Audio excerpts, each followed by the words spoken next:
Hello everyone, Saran गुरु digital classes में आपका फिर से स्वागत है। बच्चों, हम लोग पिछली क्लास में इकोनॉमिक्स का एमसीक्यू सॉल्व कर रहे थे और जिसमें मैंने तुम्हें बहुत सारे क्वेश्चंस बताए थे विथ एक्सप्लेनेशन। आई होप तुम लोगों ने वो वीडियो ज़रूर देखा होगा और सारे क्वेश्चंस को फिर से सॉल्व किया होगा। तो आज हम उसी मॉडल पेपर का शॉर्ट क्वेश्चन पढ़ते हैं। पहले तो तुम्हें एक फॉर्मेट बता दूं कि पिछली क्लास में मैंने बताया था तुम्हें कि 80 मार्क्स का आपको मल्टीपल चॉइस क्वेश्चन दिए जाएंगे, जिसमें से आपको 40 क्वेश्चंस अटेम्प्ट करने हैं। ठीक है, पहली बात तो ये हो गई। उसके बाद शॉर्ट क्वेश्चंस होंगे। ठीक है, और शॉर्ट क्वेश्चन में एक बात ध्यान रखना है कि अलग अलग सेक्शन से शॉर्ट क्वेश्चंस होंगे। जैसे यहाँ पे ऐसे यहाँ पे दिखाती हूँ। जैसे यहाँ पे क्या है,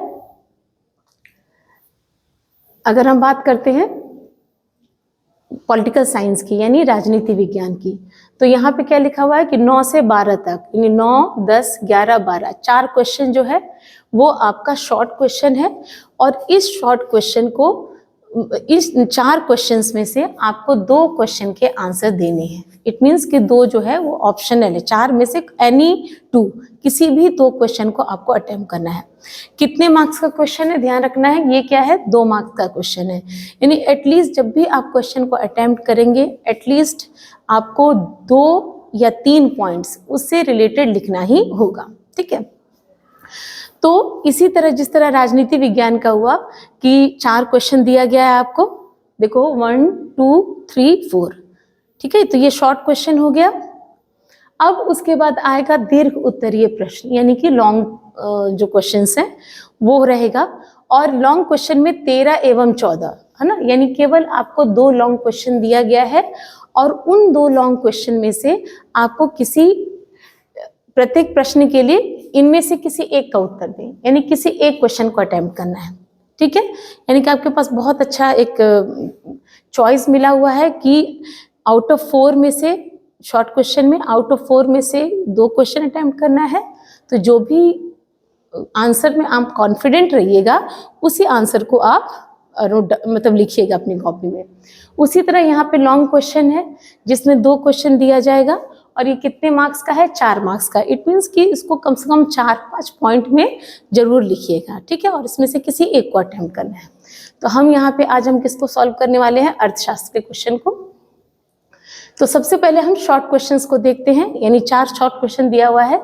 पहला है मानव विकास सूचकांक के संकेतों का उल्लेख करें, उदारीकरण को परिभाषित करें, विश्व व्यापार संगठन WTO की स्थापना का क्या उद्देश्य था, और उपभोक्ता एवं पूंजीगत वस्तुओं में अंतर स्पष्ट करें। ठीक है, तो एक एक करके इन क्वेश्चंस को हम लोग देखते हैं।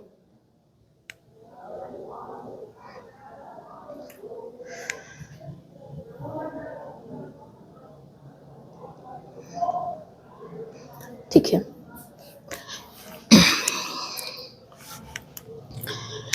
तो मानव विकास के मेन 3 सूचकांक, मानव लिखा है मानव विकास के सूचकांक है ना, यानी हम किसकी बात कर रहे हैं यहाँ पे, HDI।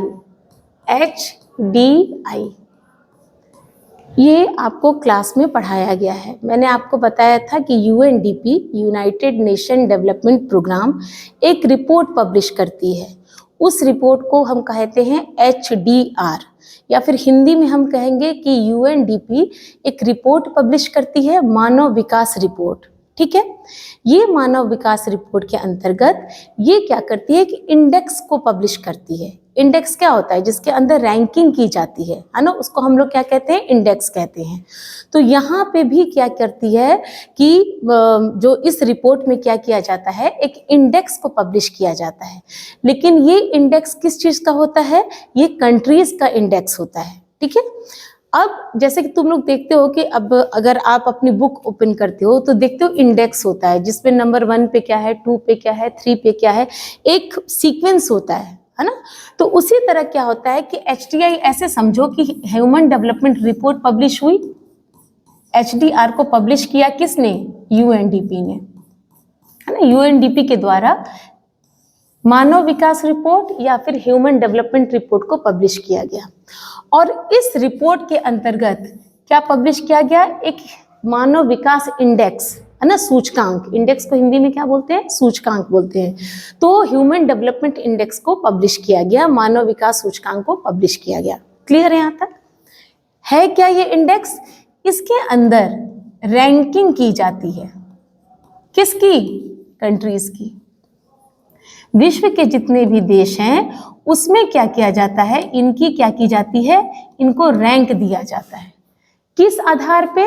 रैंक कैसे दिया जाता है? जैसे बच्चों के अगर एग्जाम होते हैं तो देखा जाता है ना कि किस किस सब्जेक्ट में कितने मार्क्स है, फिर तुलना करके और देखा जाता है जिसका सबसे ज़्यादा मार्क्स है उसको फर्स्ट रैंक दिया जाता है, सेकंड रैंक दिया जाता है।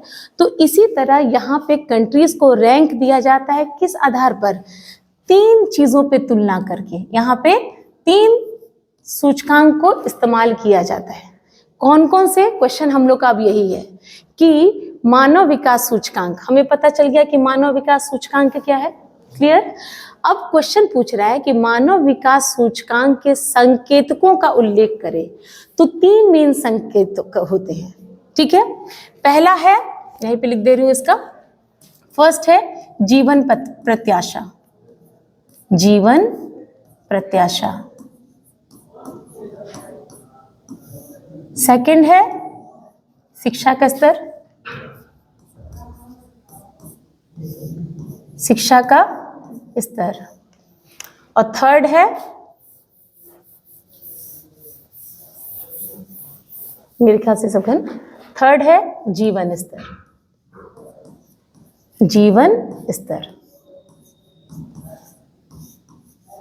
बहुत सिंपल है।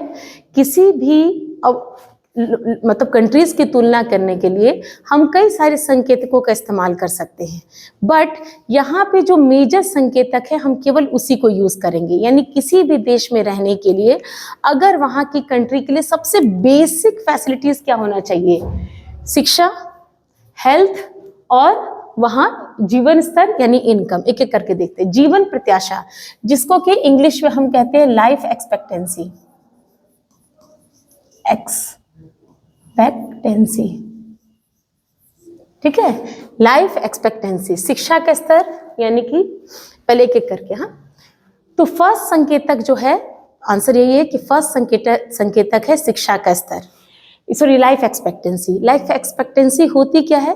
किसी भी देश में जन्म से, किसी व्यक्ति के जन्म से उसके जीने की कितनी एक अनुमानित वर्ष है उसको कि ही हम क्या कहते हैं? लाइफ एक्सपेक्टेंसी कहते हैं। जैसे चाइना, जापान, है ना, इन सब में क्या है कि वहाँ के लोग काफ़ी दिन तक जिंदा रहते हैं ना, 70 साल 80 इस तरह से। यानी वहाँ की जो जीवन प्रत्याशा है वो ज़्यादा है। हमारे यहाँ पे जीवन प्रत्याशा जो है वो 60 है। यानी मेरे पास करेंट डाटा नहीं है, बट आप एवरेज ऐसा मान के चलो कि इंडिया में जीवन प्रत्याशा कितनी है? 60 वर्ष है। यानी कि यहाँ पे अनुमानित वर्ष है कि कोई व्यक्ति अगर जन्म लेगा तो उसके जीने का जो अनुमानित वर्ष है वो 60 साल है, और माना जापान में ये 80 साल है। तो ऐसा क्यों डिफरेंस आया? अगर जिस भी कंट्री में स्वास्थ्य की सुविधाएं अच्छी होंगी, यानी वहाँ के लोगों को बहुत आसानी से क्या मिल जा रहा है? हेल्थ फैसिलिटीज़ मिल जा रही है, तो इट मीन्स कि वहाँ के लोग जो है अगर बीमार भी पड़ते हैं या उनको किसी भी तरीके की प्रॉब्लम हो जाती है तो उनका आसानी से इलाज हो जाता है। इसलिए वहाँ के लोग जो हैं वो ज़्यादा दिनों तक जीते हैं।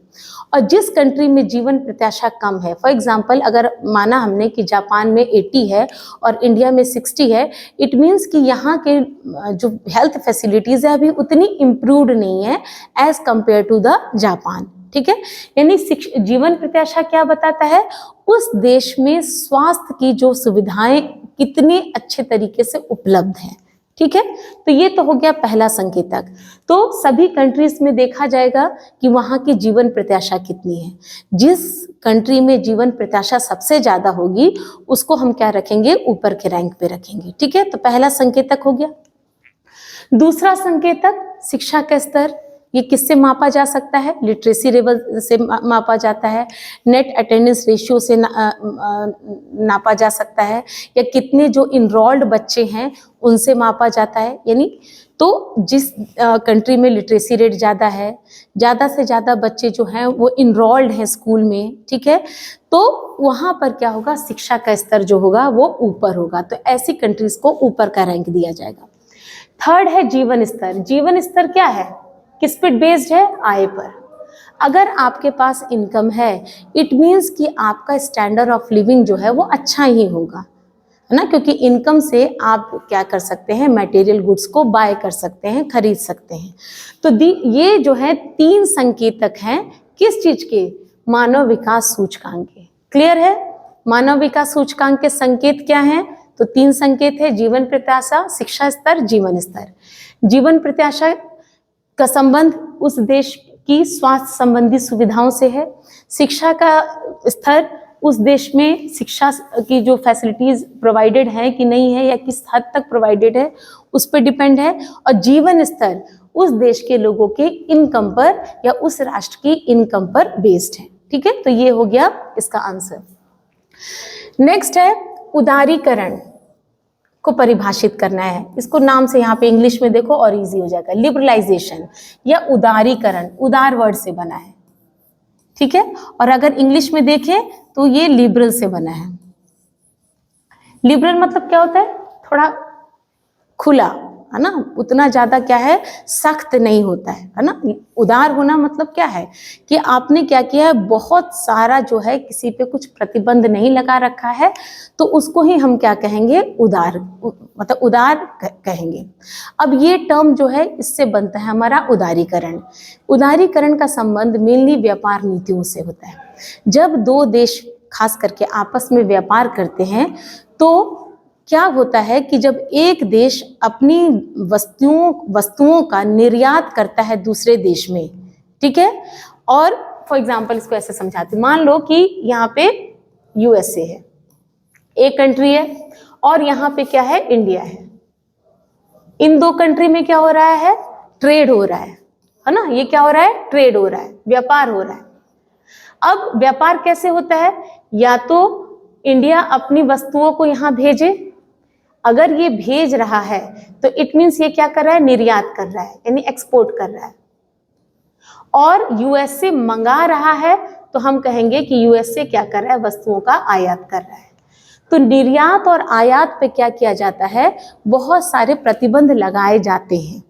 जैसे अभी रिसेंट ही चल रहा है, अगर आपने देखा होगा कि यूएसए ने धमकी दी है कि वो क्या कर रहा है, 500% जो है टैरिफ लगाने जा रहा है। अब ये सब क्या होता है? तो अगर 2 देश आपस में व्यापार करते हैं और इन पे अगर बहुत सारे ये लोग प्रतिबंध लगाते हैं, प्रतिबंध 2 रूप में है, एक है कोटा और एक है लाइसेंस, और दूसरा है टैरिफ। ये सब कुछ जो है प्रतिबंध है किसके, व्यापार के, जिसको कि ट्रेड बैरियर्स कहा जाता है, व्यापार प्रतिबंध कहा जाता है सबको। कोटा जिसके अंदर यूएसए कहेगा इंडिया को कि तुम मुझे केवल 50 ही टीवी भेजो, यानी क्वांटिटी को फिक्स कर दी गई, ठीक है। तो इस तरह का एक तरह का ये प्रतिबंध है, यानी कि इंडिया जितनी मात्रा में चाहे वो टीवी जो है यूएसए को नहीं भेज सकता है। यहाँ पे कोटा निर्धारित कर दिया गया, यानी कि एक तरह का प्रतिबंध लगा दिया गया। उसी तरह लाइसेंस, कि कोई भी चीज का अगर बाई चांस यूएसए से हम कोई चीज यहाँ मंगा रहे हैं तो यहाँ पे वही व्यापारी उसको खरीद सकता है जिसके पास उस चीज को खरीदने का लाइसेंस हो, ठीक है। तो ये भी कहीं ना कहीं एक तरह का प्रतिबंध है। और टैरिफ मतलब एक तरह से समझो टैक्सेस, यानी कि अगर मान लो कि कोई वस्तु इंडिया की 100 रुपए में है ना, और यूएसए क्या कर रही है, उसके ऊपर 10% का टैक्स लगा दे रही है, तो ये वस्तु यहाँ आते आते कितने रुपए की हो जाएगी, 110% की, 110 रुपीज की हो जाएगी। तो यहाँ पे तो ये महंगी हो गई ना। अगर मान लो कि इसने और क्या किया, 50% का टैरिफ लगा दिया, तो ये आकर के यहाँ पे कितनी महंगी हो जाएगी, 150 रुपए की हो जाएगी। तो यहाँ पे ऑलरेडी समझो कि वो टीवी 100 रुपए का बिक रहा है या 110 रुपए का बिक रहा है, तो वहाँ के लोग 150 रुपए का इंडिया का टीवी क्यों लेंगे? तो धीरे धीरे व्यापार जो है वो कम हो जाएगा कि नहीं हो जाएगा? तो ये सब जो है ये एक तरह के व्यापार प्रतिबंध है, जो कि जब आपस में देश व्यापार करते हैं तो ये लगाए जाते हैं। उदारीकरण क्या है, ये तो समझ हो गया, आपको समझ में आ गया कि जब दो देश आपस में व्यापार करते हैं तो इन पे आयात और निर्यात पर व्यापार प्रतिबंध लगाए जा सकते हैं। ऐसी स्थिति में क्या होगा कि जो व्यापार होगा वो बहुत फ्री तरीके से नहीं होगा। दो देशों के बीच में गुड्स और सर्विसेज का जो मूवमेंट है वो बहुत फ्री तरीके से नहीं होगा। इसके लिए एक नीति आई उदारीकरण, जिसको कि हम लिबरलाइजेशन कहते हैं। इसके अंदर उदारीकरण का मतलब ही होता है, एक पॉलिसी आई थी 1991 में जिसको न्यू इकोनॉमिक पॉलिसी कहा गया, और या फिर इसको LPG भी कहते हैं, लिबरलाइजेशन, प्राइवेटाइजेशन और ग्लोबलाइजेशन। ठीक है, तो यहाँ पे क्या है, लिबरलाइजेशन का मतलब है कि जो भी ये अननेसेसरी रेस्ट्रिक्शंस लगाए थे, जो भी व्यापार पे ये अननेसेसरी रेस्ट्रिक्शन है जिनकी बहुत ज्यादा आवश्यकता नहीं है, इन प्रतिबंधों को हटा लेना ही क्या कहलाता है, उदारीकरण कहलाता है। ठीक है, और ये हटाया क्यों जाता है, ताकि दो देशों के बीच में आसानी से वस्तुओं और सर्विसेज का व्यापार हो सके। तो इसी नीति को उदारीकरण कहते हैं। उदारीकरण वो नीति है जिसके अंतर्गत दो देशों के बीच में अनावश्यक व्यापार प्रतिबंधों को हटाया जाता है, जैसे कोटा, लाइसेंस, टैरिफ। ठीक है, तो इसका ये आंसर हो गया। WTO की स्थापना, क्वेश्चन है नेक्स्ट, विश्व व्यापार संगठन WTO की स्थापना का क्या उद्देश्य है? तो पहले तो ये बना कब था, उसी दिन क्लास में मैंने कराया था, 1 जनवरी 1995 में। ये मैंने कहाँ बताया था कि ये कहाँ है, इसका हेडक्वार्टर जेनेवा में है। कहाँ है ये जेनेवा, स्विट्जरलैंड में है। ठीक है, ये सब हम ऑलरेडी आपको पढ़ा चुके हैं। उद्देश्य क्या था, अब WTO इस तरह के प्रतिबंध अब आपस में देश ही डिसाइड कर रहे हैं कि इस तरह के प्रतिबंध जो है वो लगा जाए। तो इस चीज को सॉल्व कौन करेगा? ठीक है, तो इसके लिए यहां पे क्या हुआ, 1 जनवरी 1990, इससे पहले GATT था, आपको नहीं पढ़ना है, WTO की स्थापना हुई, जिसका संस्थापक हमारा भारत देश था। प्रेजेंट में इसमें 166 कंट्रीज जो हैं वो इसके सदस्य है। अब जो WTO है ये क्या बनाता है, अपने रूल्स बनाता है या फिर पॉलिसीज बनाता है, कुछ भी हम कह सकते हैं।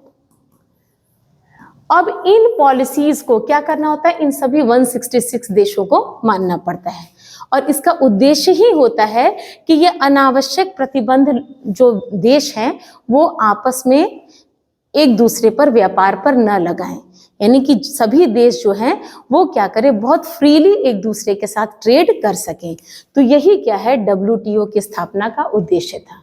ठीक है, WTO क्या है, एक इंटरनेशनल ऑर्गेनाइजेशन है जो कि 1995 में बना था। इसका उद्देश्य था कि विभिन्न देश आपस में क्या है, बहुत फ्री व्यापार कर सके, मुक्त व्यापार कर सके। ठीक है, तो ये हो गया। फिर नेक्स्ट है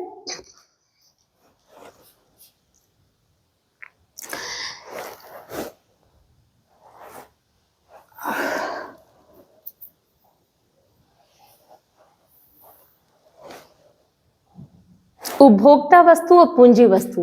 ये भी मैंने पढ़ाया हुआ है कि जितनी भी वस्तुओं को हमने दो भागों में बांटा है। ठीक है, एक है उपभोक्ता वस्तु, ठीक है, उपभोक्ता वस्तु, और दूसरा है पूंजीगत वस्तु। पूंजीगत वस्तु, उपभोक्ता वस्तु एग्जाम्पल के लिए जिसको हम केवल उपभोग कर लेते हैं, फर्दर इसका कोई भी यूज नहीं होता है। और पूंजीगत वस्तु जो कि क्या है, आगे जिसके थ्रू क्या किया जा रहा है, एक तरह का निवेश किया जा रहा है ना। फॉर एग्जाम्पल मैंने बताया था कि अगर हमने एक सिलाई मशीन खरीदी घर के काम के लिए, और तो वो मेरी क्या हो गई, उपभोक्ता वस्तु, उससे कोई मुझे फायदा नहीं है। पर अगर कोई टेलर सिलाई मशीन खरीदता है और उससे वो क्या करता है, पैसे कमाता है, तो वो क्या हो गई, पूंजीगत वस्तु। अगर हम अपने घर में कोई खाने का सामान लाते हैं, जैसे चीनी लाते हैं, और वो हमने क्या किया, अपना यूज कर लिया घर के खर्च में, तो वो उपभोक्ता वस्तु हो गई। पर यही चीनी अगर कोई हलवाई जो है वो मिठाई बना करके बाजार में बेचने के लिए लाता है, तो उसको हम क्या कहेंगे, पूंजीगत वस्तु। ठीक है, यानी ये जो है फर्दर इनकम को जनरेट करती है। ये भी हो गया। नेक्स्ट है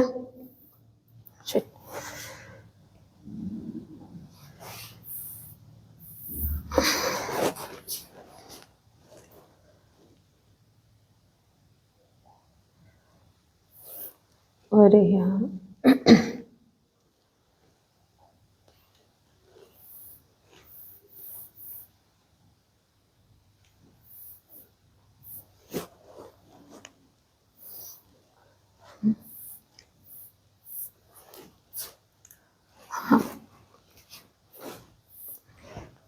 ये टच थोड़ा काम नहीं कर रहा है।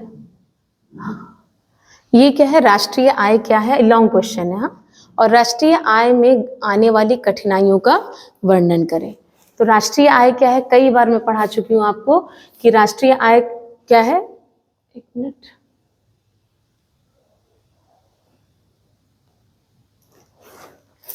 राष्ट्रीय आय, नेशनल इनकम, मैंने बताया था कि ये मौद्रिक मूल्य है, मौद्रिक मूल्य है, कुल मौद्रिक मूल्य,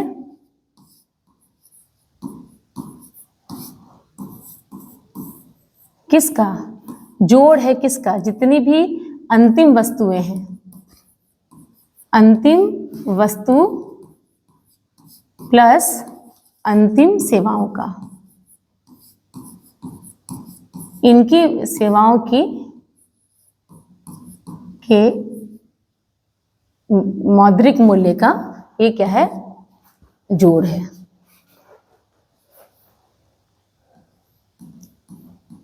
ठीक है, ये बहुत बार डेफिनेशन में पढ़ा चुके, इसको देख लीजिएगा। गणना करने में कठिनाइयां क्या क्या आती है, आपके बुक में 3 है। एक तो आंकड़ों को एकत्रित करने में कठिनाइयां आती है। इतने सारे, तीनों सेक्टर में इतना सारा प्रोडक्शन हो रहा है, तो तीनों सेक्टर में कितना टोटल प्रोडक्शन हुआ है, इस आंकड़े एकत्रित करने में हमें कठिनाइयां आती है। तो पहला है आंकड़े को एकत्रित करने में कठिनाई। दूसरा है दोहरे गणना की समस्या। अभी मैंने बताया कि जब भी हम नेशनल इनकम को कैलकुलेट करेंगे, हमें ध्यान रखना है कि केवल जो अंतिम वस्तुएं होंगी उन्हीं की वैल्यू को हमको ऐड करना है। लेकिन कभी कभी क्या होता है, जो मध्यवर्ती वस्तुएं होती हैं, मध्यवर्ती वस्तु होती हैं, इनकी भी गिनती हो जाती है। तो अब फॉर एग्जांपल कैसे, जैसे माना कि ब्रेड है, ब्रेड में क्या होता है, आपका व्हीट भी है, ठीक है, शुगर भी है। तो मान लीजिए कि यहाँ पे जो किसान का गेहूं है उसका भी वैल्यू काउंट कर लिए, और जब उसको ग्राइंड करके आटा बना तो उसकी भी वैल्यू काउंट कर लिए। तो वही बताया जा रहा है कि सबसे बड़ी समस्या एक ये होती है कि एक ही वस्तु की गिनती जो है वो 2-2 बार हो गई। जैसे गेहूं कि भी जब किसान से खरीदा गया तो उसकी वैल्यू को भी जोड़ा गया, और जब उसको पिसा दी, मतलब आटे को जब ग्राइंड करवा, सॉरी, गेहूं को जब ग्राइंड करवाया गया तो आटे की कीमत को भी जोड़ा गया। तो यहाँ पे दोनों की कीमत को जोड़ दिया गया, एक ही चीज की 2 बार कीमत को जोड़ा गया। तो इसी को हम कहते हैं दोहरी गणना की समस्या। तो जब भी हम नेशनल इनकम कैलकुलेट करते हैं तो एक बहुत बड़ी समस्या क्या है, दोहरी गणना की समस्या। ठीक है, और तीसरा है मूल्य मापने में, है ना, मूल्य को मापने में, किस चीज का मूल्य कितना होगा, बहुत सारी चीजों का मूल्य मापने में बहुत कठिनाई होती है ना। तो इस वजह से क्या है, तीसरा जो प्रॉब्लम है वो क्या है, मूल्य मापने में हमें कठिनाई होती है। तो मुख्यतः इसके 3 कठिनाई है। पहला, आंकड़ों को एकत्रित करने में कठिनाई, दूसरा है दोहरे गणना की समस्या, और तीसरा है मूल्य को मापने में समस्या। ठीक है, तो ये 3 को और भी ज्यादा थोड़ा सा डिटेल में लिख देना।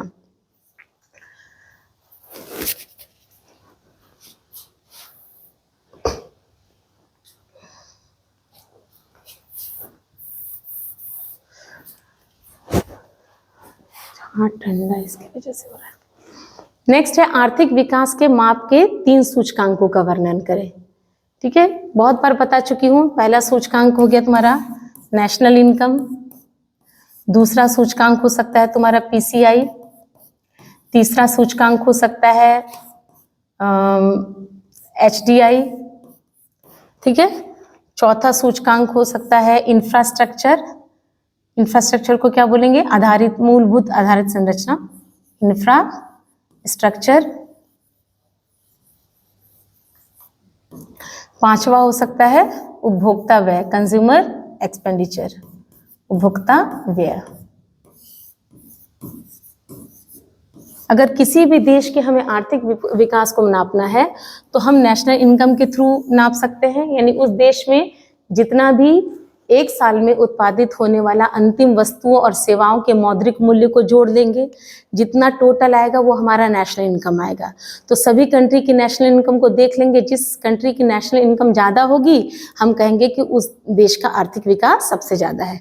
लेकिन वो प्रॉब्लम थी, मैंने बताया था तुम लोगों की पॉपुलेशन समस्या होती है, इसलिए बहुत एक्यूरेट इंडिकेटर नहीं आर्थिक विकास को मापने का। तब आया था हमारा पीसीआई, प्रति व्यक्ति आय। इसको मैंने क्या बताया था?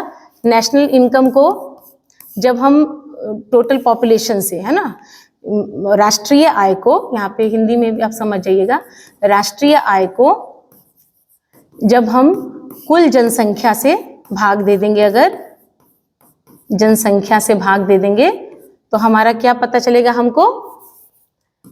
पीसीआई, यानी कि प्रति व्यक्ति आय, प्रति व्यक्ति आय। ठीक है, और अगर हम प्रति व्यक्ति आय सभी देशों की निकाल लेंगे तो जिस भी देश की प्रति व्यक्ति आय ज्यादा आएगी हम यही कहेंगे कि उस देश का आर्थिक विकास ज्यादा हुआ है।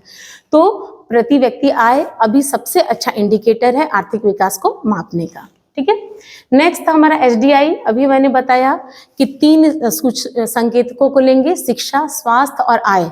तीनों संकेतक को देख करके हम देशों की तुलना करेंगे और उसमें जिसका रैंक ऊपर होगा उस देश का आर्थिक विकास हम समझेंगे कि सबसे ज़्यादा है। नेक्स्ट है इंफ्रास्ट्रक्चर। जिस भी कंट्री का इंफ्रास्ट्रक्चर जितना डेवलप होगा हम कहेंगे कि उस देश का आर्थिक विकास ज़्यादा हुआ है। और लास्ट है उपभोक्ता व्यय। हमने पढ़ाया था आपको कीन्स की थ्योरी, है ना, कि अगर हमें किसी कंट्री की नेशनल इनकम को पता करना है तो वहाँ पे टोटल एक्सपेंडिचर, यानी कि जो उपभोक्ता व्यय और विनियोग व्यय दोनों को अगर हम ऐड करेंगे तो आसानी से हमें पता चल जाएगा कि उस देश का राष्ट्रीय आय क्या है।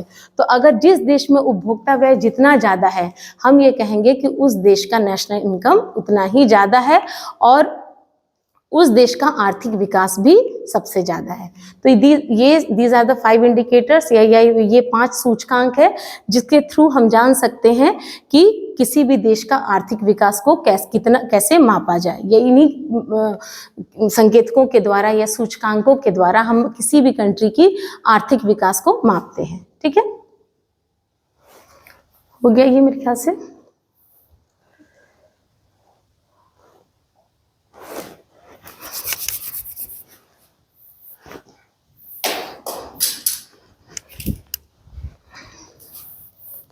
स्लाइड ही नहीं कर रहा है।